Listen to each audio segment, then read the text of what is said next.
Good evening and welcome to DTV, Democratic Television for Democrats by Democrats in Knoxville. My name is Doug Viam and I'm here with our erstwhile regular commentator Bill Owen, Knoxville's own member of the Democratic National Committee who has just returned from a meeting of the Democratic National Committee in Atlanta, where among other things the DNC elected a new chairperson. And what a meeting it was. Bill is here to fill us in on the whole story and share with us his knowledge of the new DNC chair with some predictions of the new chair's projected impact on our party, and heaven knows we need somebody to kind of just keep us going. But first, a reminder that the Knox County Democratic Party organizing convention is coming up on Saturday, March 25th. That's just 2 weeks away. And new officers will be elected to lead the KCDP at that convention, similar to what just occurred in Atlanta when new officers were chosen for the DNC. If you want to be a delegate at the convention and participate in the election of new officers for the Knox County Party, check on the KCDP website. If you just Google Knoxville Democrats, the website will come up. And on the website there is a section on the convention, and it has all the details. But you'll have to attend a district meeting prior to the convention, sometime in the week before the convention. Those are all listed to be selected as a delegate. The districts, which are coincidental to the county commission districts, all have apportioned delegates based on how those districts supported the Democratic gubernatorial candidate in the last Democratic primary. Anyway, and there are some exceptions to that on the website, so you need to read the website and then attend a meeting before the meeting on the 25th. Bill, what happened in Atlanta and what should we know about it? And what can you tell us from your experience attending the biggest and most important meeting for Democrats this year? Well, thanks, Doug, and I'm very happy to be here. I have just returned from Atlanta. We had a great meeting. It was a long meeting. It started, I started on Wednesday night when we had the debate among all the candidates. I was a guest at CNN. I was in the audience there for the debate. And then Thursday we had additional meetings. Friday we had more meetings. And then Saturday we had the election. So what was the venue, by the way, as long as we're talking about it? Where were you? I mean, you're in Atlanta, but where in Atlanta were you? We were at, the main hotel was the Westin Hotel. Okay. The big, tall, 70-story hotel. And then the actual meetings took place, most of the meetings took place there in the Westin, the preliminary meetings. But then the actual election was at Atlanta's Mart. America's Mart, which is connected by a sky bridge to the Westin Hotel. So it was a contentious, it was a very energetic group of people, energetic crowd, and it showed the diversity of the Democratic Party. And we ended up being unified. We ended up, Tom Perez won, and all the DNC members from Tennessee supported Tom, and so we were very happy that he won. But it was a close vote. He got 213 and a half votes on the first ballot, and he needed 214 and a half to actually win on the first ballot. Difference. So then the second ballot, he got 235 and won handily in the second ballot. So it was like I say, it was an exciting time to be there, and I'm very excited about the future of the Democratic Party, about where we are right now. Now, Tom Perez, as his first act, appointed or asked for permission to appoint Keith Ellison, his opponent, as the deputy, create a new position as deputy chair of the Democratic National Committee. And he appointed Keith Ellison, his strongest opponent, and so we came out of Atlanta quite unified. There were some people who supported Keith that were disappointed, of course, and all of us have been on losing campaigns. But now you see Tom Perez and Keith Ellison working hand in hand and working to unify this Democratic Party in such a critical time. This is one of the more critical times in our lifetimes, really, Doug. I mean, it's not existential critical, but it is a critical time for America. Right, it is. We are. I mean, we could talk about the ACA. We could talk about what the legislation is going on. We could also talk about what the view of the world has towards us at this point. All of those, I think, are in crises, and all of that is, yeah. They are, yeah. but I don't want to overemphasize that because, we've been through World War I, yeah, World II, War yeah. II. We We're went not through there. the Vietnam Right, War, where right. people, including you and me, were out in the streets protesting against the war and against the draft and everything. I don't know about you, but I was. I was actually in Vietnam. Oh, okay. Yeah. All right. Well, I was in the Navy Reserve. You were in Vietnam. I was there, yeah. I was in the Navy Reserve, but Yeah, and I remember the time. Yeah, I do. Right. And that, yes, that was a different time. There's no question. it was, about that, and yeah. it was a, arguably that was a lot worse than it is now. I agree. I agree. But now this is for this century and for this generation. This is a critical time, and the person that some people call not my president has created some consternation around the world with the uncertainty that people have on what is happening in America. I don't want to emphasize too much either the downside of it, but here's what it seems like to be. It seems like that we as a nation have just kind of been moving up that hill and just needed a little push to get over the top of it, and we didn't make it over that top, and now we're kind of holding on so we don't slide back so far. I think that's I think that's a apt yeah, metaphor. that's how I feel. I think you're exactly right. Okay, and seems to me that the DNC and the chair play a role in helping us get back up to the top. I think so. Yeah, I think so. And by having Keith and Tom working so closely together, and there's a new group called that is organizing Americans for Progress. Americans for Progress, not what's the Not Americans not for for Prosperity, right? but That's it's, the other one. and Okay, right. Yeah. I'm probably not saying that. Maybe I'll look that up here in a minute. Uh-huh. But it's a new group that will, we hear a lot about the CPAC, Yes. which is the conservative group Right. that invites in different presidential candidates or have speakers once a year. Well, this will be a similar type event once a year, and the next one's coming up, I think, in May, that people are invited to. It will be in Washington. It will be a major event to try to link together the progressive various organizations, including the Democratic Party, but also all other progressive organizations to come up with some sort of strategy and some sort of unified resistance, to use a word, that will provide a foundation and a sounding board. So who is Tom Perez, and how do you perceive that he's going to help us as a party? And then also, what role does the DNC play in that? So Great question. Great question. Tom Perez is first of all, a man of very high integrity. He was in the Justice Department when under Eric Holder, and for the first few years. Then he became the Secretary of Labor. President Obama appointed him Secretary of Labor. He was head of the Civil Rights Division of the Justice Department. Our local U.S. Attorney for many years, Bill Killian, just wrote a glowing recommendation for Tom Perez, and that was one of the reasons that many of us in Tennessee supported Tom Perez. And all the five of us, there are 5 members. Yeah, of the let's DNC. talk about that. Who are the members of the DNC? Okay. You're one of them. How did you get to be that? Okay. What do those things do? We have 5 members of the Democratic National Committee in Tennessee.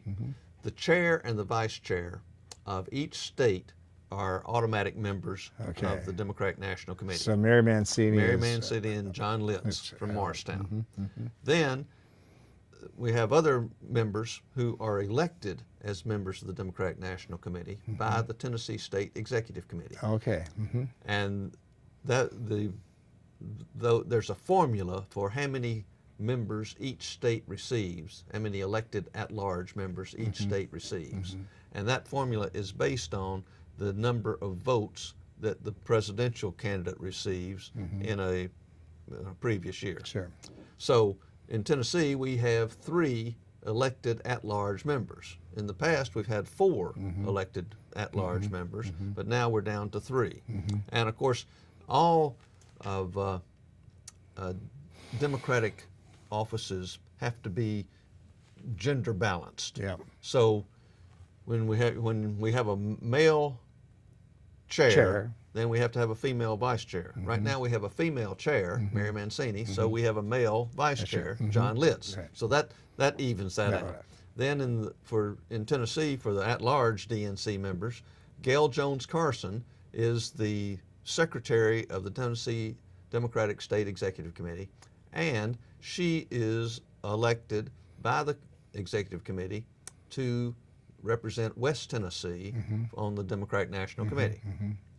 Will Cheek, who is I guess he's the longest serving member of the Tennessee State Executive Committee. He's been there since 1970. And he is the Middle Tennessee representative on the Democratic National Committee.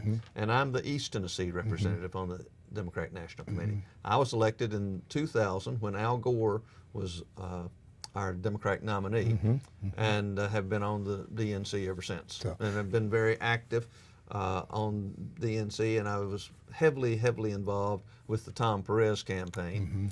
And I was a whip for Tom Perez, and actually carried a proxy vote from a lady from Guam.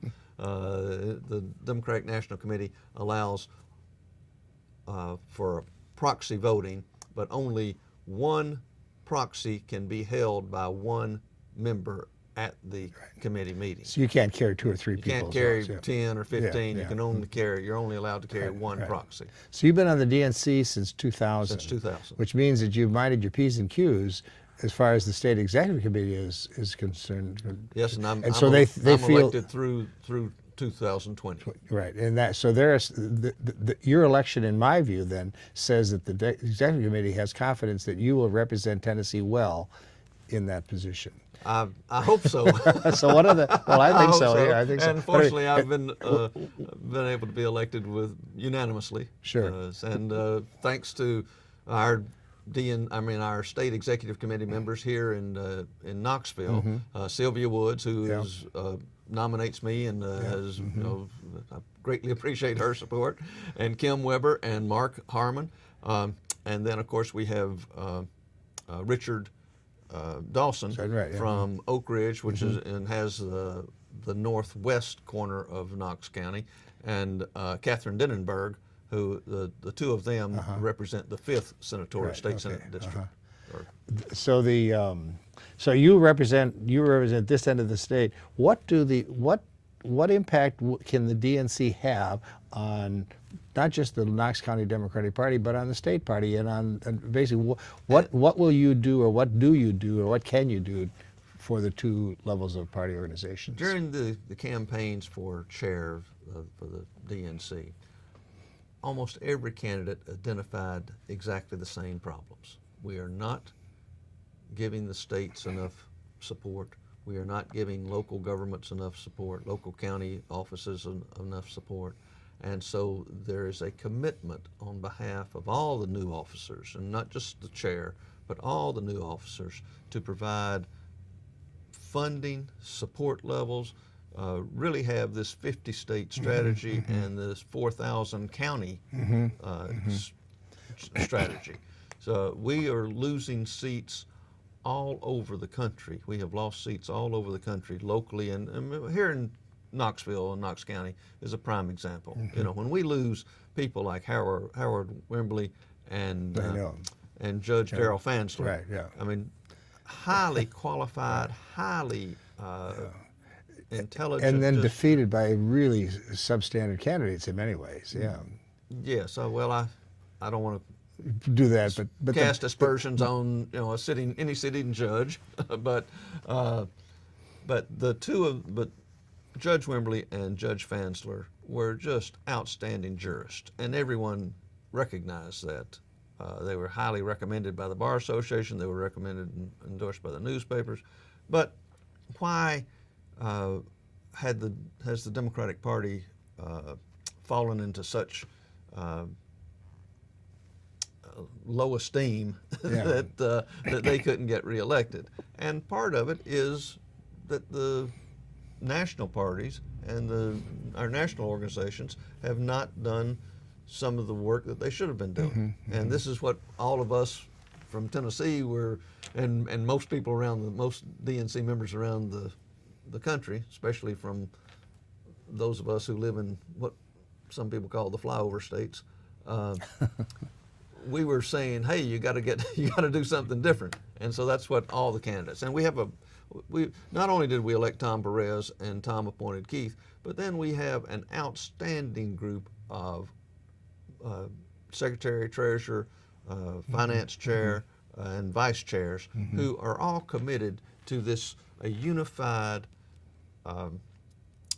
strong response and strong rebuilding of local Democratic parties. Now that we don't hold the presidency, so that there isn't a national figure in the party at the moment, does that mean that Tom Perez will start to be the face of the Democratic Party in the public? In part, he will, but I noticed that last night, we're from the last night, meaning the night before we were taping this show, that Keith Perez was on MSNBC and has been.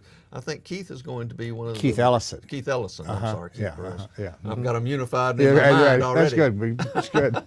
But Keith Ellison is making some public appearances, and I think that's the thing about Tom. Tom is a builder. He is a nuts and bolts. He's the kind of guy that we need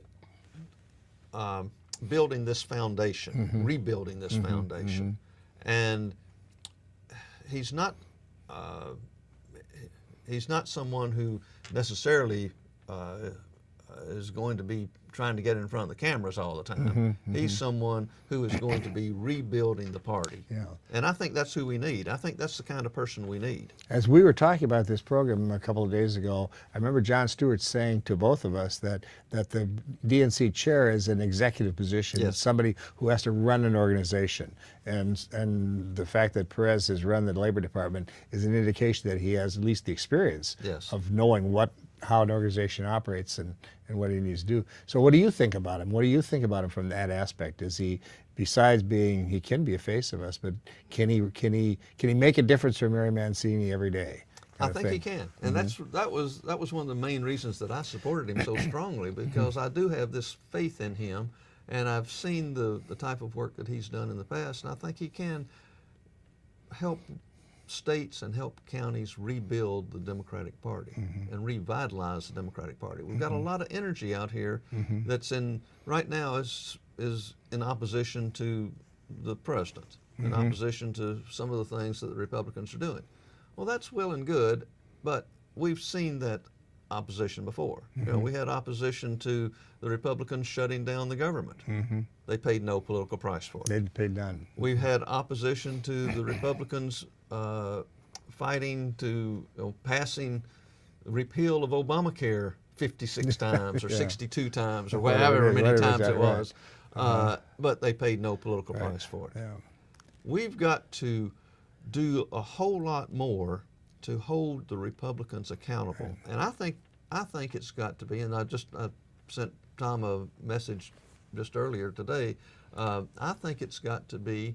We've got to focus on the economic aspirations. The Democratic Party has to be a party of economic aspiration. We've got to help people with jobs. We've got to help. We've got to identify the problem, I think, as Republican trickle-down economic policies, trickle-down tax policies. That, in my opinion, is what has caused the widening of the income inequality gap. It's caused great problems in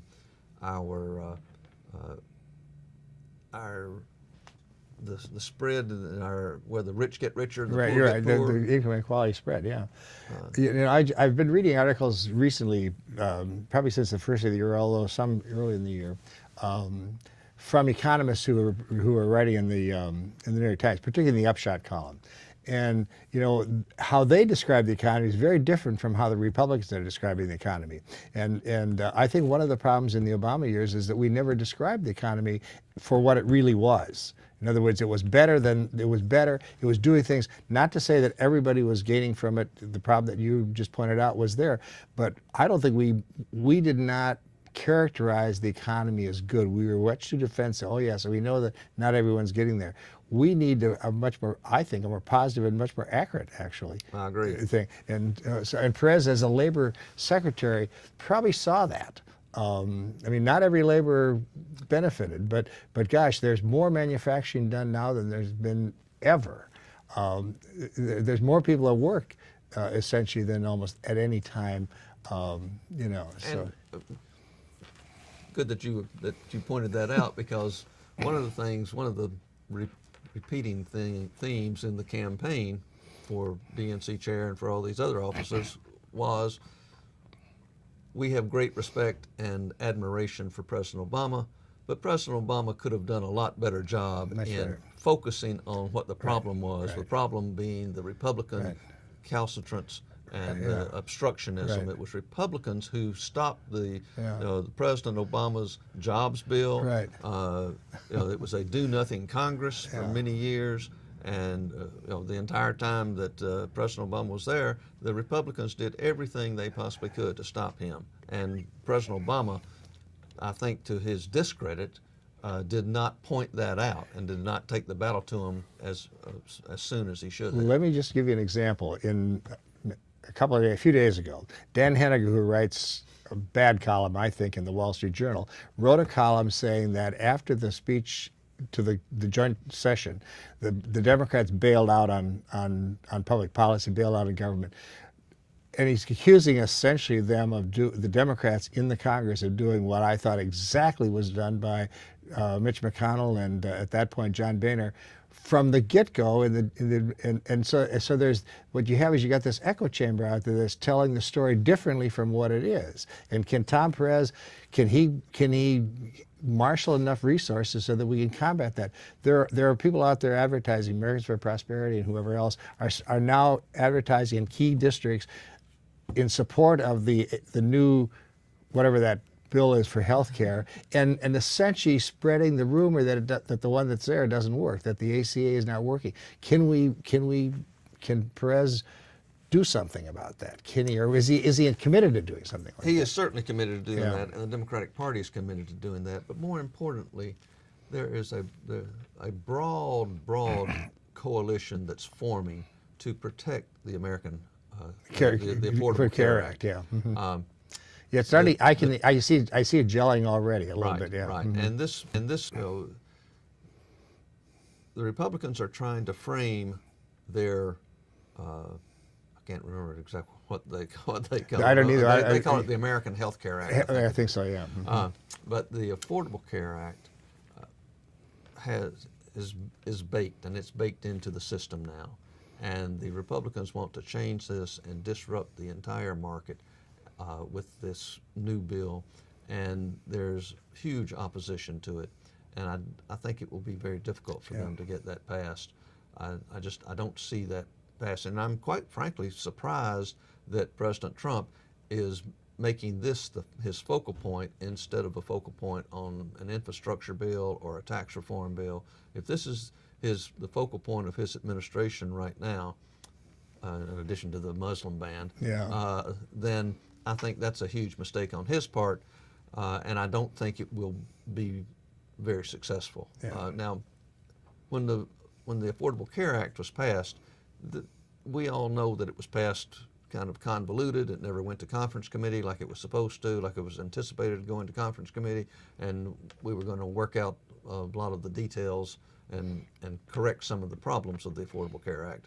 That never happened, and it never was able to be corrected during the time because the Republicans wanted to repeal the whole thing, and President Obama wouldn't let anything pass, or he would veto anything that were the changes that the Republicans made. So there was no effort to actually come together on a compromise. The Affordable Care Act needs it needs some tweaking. Everyone admits that. So I mean, I think the Democrats are willing to look at some of the tweaking that needs to be done. Right. Changing the wage index is one of the main Things, problems. But anyway, these are things that are in the woods. Yeah, You that's know. right. That'll keep it from going. Right. And I guess my question really is, can